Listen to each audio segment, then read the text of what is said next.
ये किताब इसलिए भी पढ़ी जानी चाहिए कि पता चले कि हिंदुस्तान में मुसलमान होना किसी गुनाह से कम नहीं।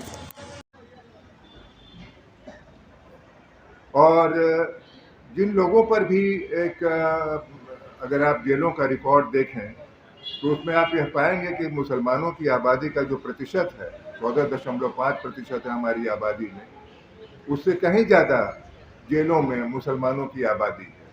लगभग 19-20% आबादी है जेलों में मुसलमान कैदियों की, इसमें कन्विक्ट और अंडर ट्रायल दोनों शामिल हैं।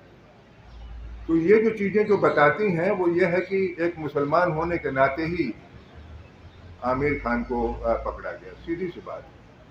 और इसीलिए उनको इन तमाम जिल्लतों से, यातनाओं से गुजरना पड़ा।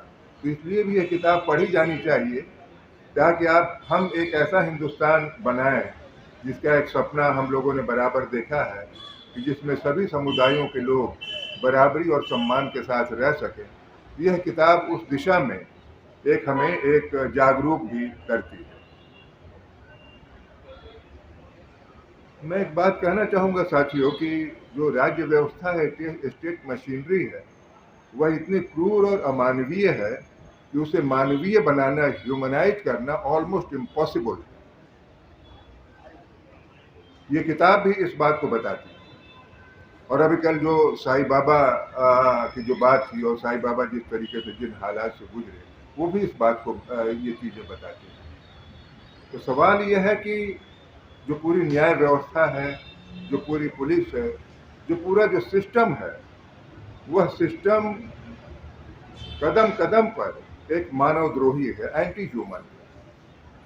जैसे कल साईं बाबा ने एक बड़ी मार्के की बात कही कि स्टेट को ह्यूमैनिटी को बचाने का काम करना चाहिए, न कि उसे क्रश करने का।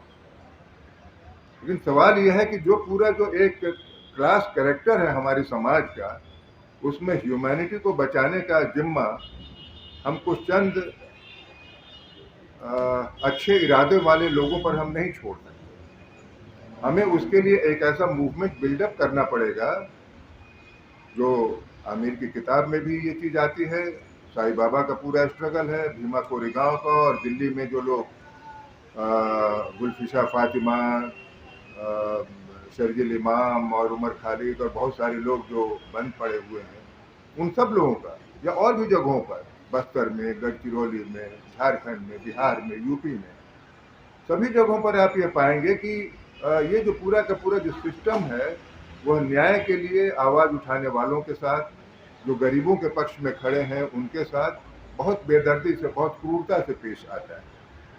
और पुलिस को सुधार पाना, उसको रिफॉर्म कर पाना, बहुत सारे हमने देखे, बहुत सारे कमीशन बने हैं, सब के सब केवल पैसों की बर्बादी रही और कुछ नहीं, क्योंकि उसके संभव ही नहीं है।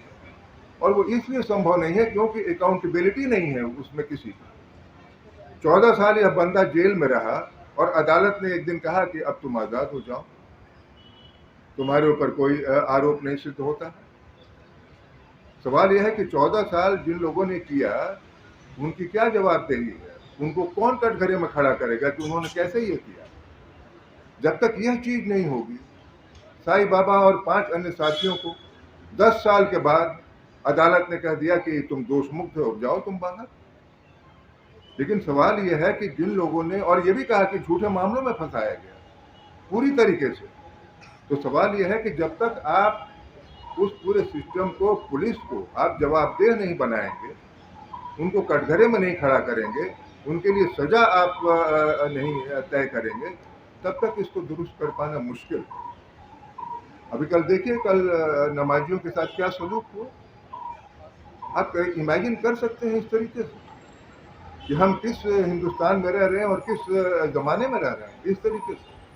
लेकिन मुझे कि यही मिलता है ना कि पूरा एक जो हिंदुत्व फासीवादी जो निज़ाम है, उसने एक पूरा एक नैरेटिव एक गढ़ रखा है कि इसी तरीके से आप काम करिए, आपका कोई भी बाल बांका नहीं होगा।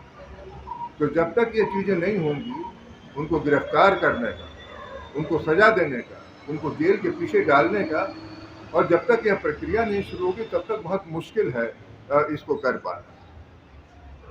किताबें आती रहेंगी, ये सब चीज़ें चलती रहेंगी, लेकिन इन किताबों का महत्व इस माने में है ये हमें जागरूक करती है। मैक्सिम गोर्की ने जब अपना उपन्यास माँ लिखा तो उससे क्रांति नहीं हो गई। 1906 में वो उपन्यास आया, लेकिन उसने क्रांति के लिए ज़मीन तैयार की। ज़मीन तैयार करना भी बहुत बड़ी बात है। तो ये जो किताबें हैं, आमिर की, नंदा हसन की जो किताब आई है, साईं बाबा की जो जीवन गाथा है, या भीमा कोरेगांव के लोगों की जो कहानी है, या दिल्ली में उमर खालिद, गुलफिशा फातिमा, शर्जिल इमाम और इससे तमाम लोगों की जो कहानी है, वो एक ऐसे समाज को बनाने की ज़मीन तैयार करती है जो हमारे सपनों का भारत है। इस नाते इस किताब का महत्व है, और इस किताब को एक स्वागत करते हुए मैं ये चाहूँगा कि ये किताब ज़्यादा से ज़्यादा पढ़ी जाए, और इस किताब के आधार पर उस संघर्ष को आगे बढ़ाया जाए जो हम सब लोगों का सपना रहा है।